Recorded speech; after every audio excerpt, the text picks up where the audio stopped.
আসসালামু আলাইকুম learn with Misbah YouTube চ্যানেলে আপনাদের স্বাগতম। গত ভিডিওতে আমরা দেখাইছিলাম বর্ডার এন্ড স্পেসিং সম্পর্কে। আর আজকের ভিডিওতে আমরা দেখব display property and documents flow সম্পর্কে।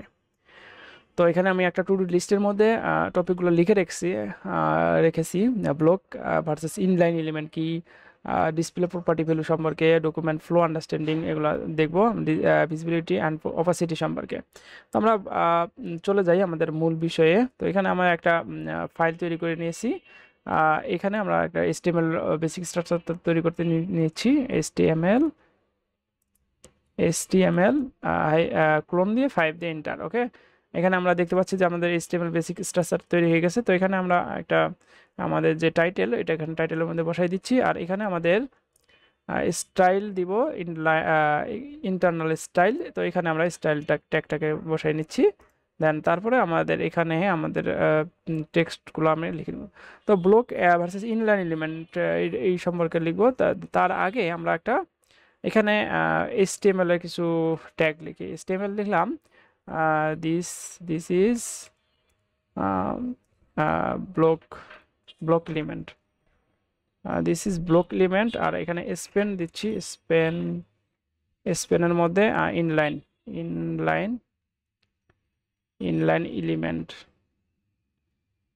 আর এখানে আরেকটা ট্যাগের মধ্যে জাস্ট এ ট্যাগ নিচ্ছি আমরা, এ ট্যাগ। অ্যাঙ্কর ট্যাগের মধ্যে একটা কিছু লিখতেছি, এটা ইটস এটি ইটস এটা হচ্ছে ইনলাইন। ওকে, ইনলাইন। এখানে HTML যে মার্কআপ এটা লিখে ফেললাম। এখন হচ্ছে আমরা দেখি যে এটা আমাদের ইনলাইন কিনা।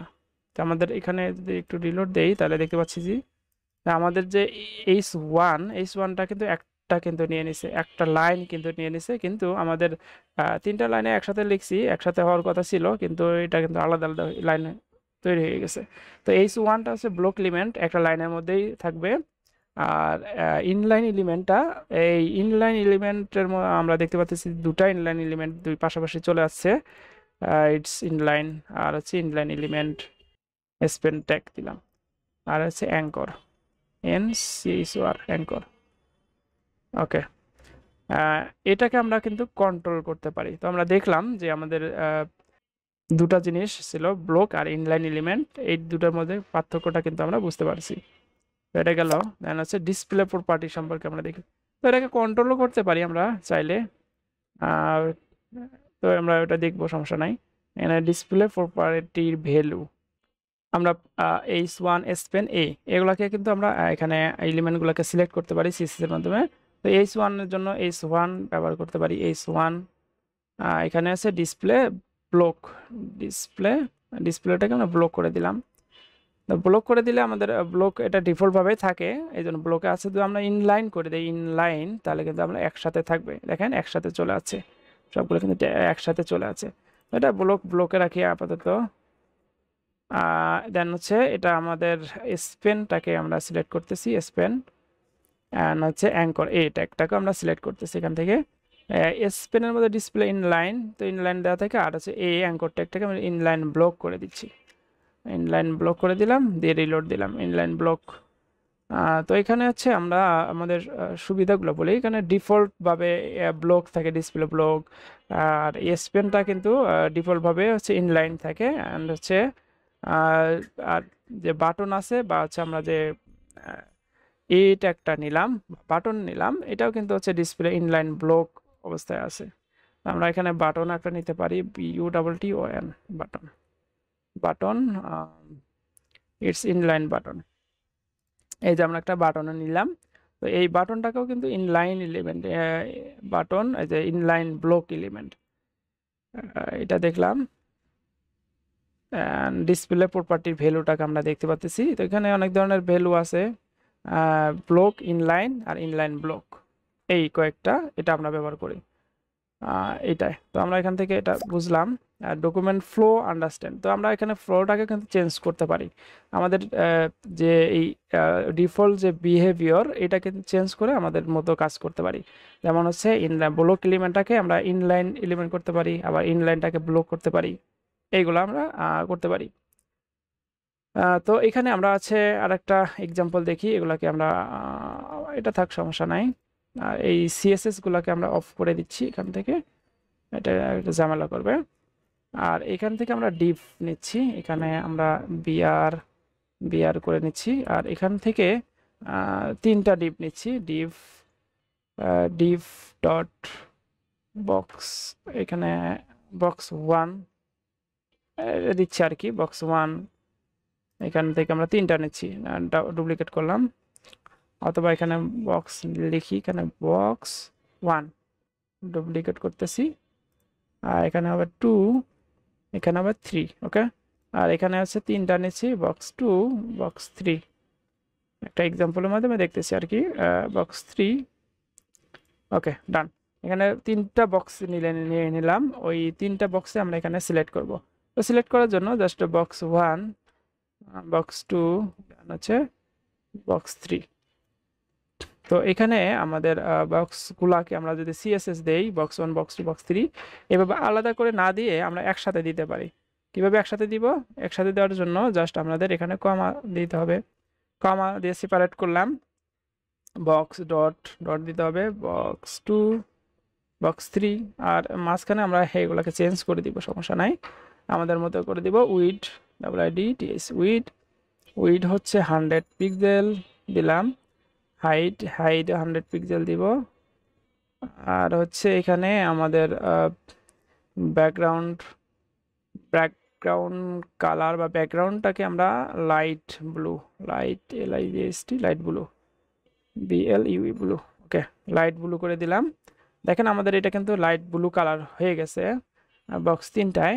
আর এখানে আমরা ডিসপ্লে আমাদের ইনলাইন করে দিচ্ছি, ডিসপ্লে ইনলাইন ব্লক করে দিলাম। তো আমাদের এখানে কিন্তু দেখতে পাচ্ছেন যে পাশাপাশি চলে আছে। তো এই রকম পাশাপাশি নেওয়ার জন্য আমরা এখানে তার ডিফল্ট বিহেভিয়ারটাকে চেঞ্জ করতে পারি। এই ডিপগুলো কিন্তু উপরে নিচে ছিল, এগুলো আমরা ব্লক বা হচ্ছে ইনলাইন ব্লক করে দিলাম, মানে এক লাইনে ব্লক করে দিব 3টাকে, সেটা করে দিলাম।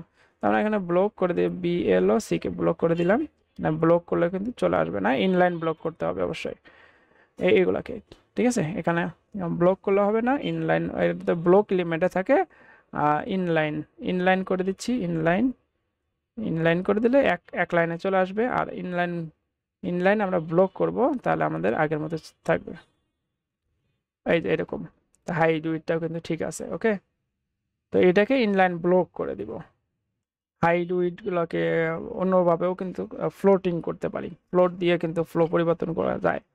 তো এটা আমরা ডকুমেন্ট ফ্লো আন্ডারস্ট্যান্ডিংটার মধ্যেই আমরা দেখে ফেলি আর একটা এক্সাম্পল।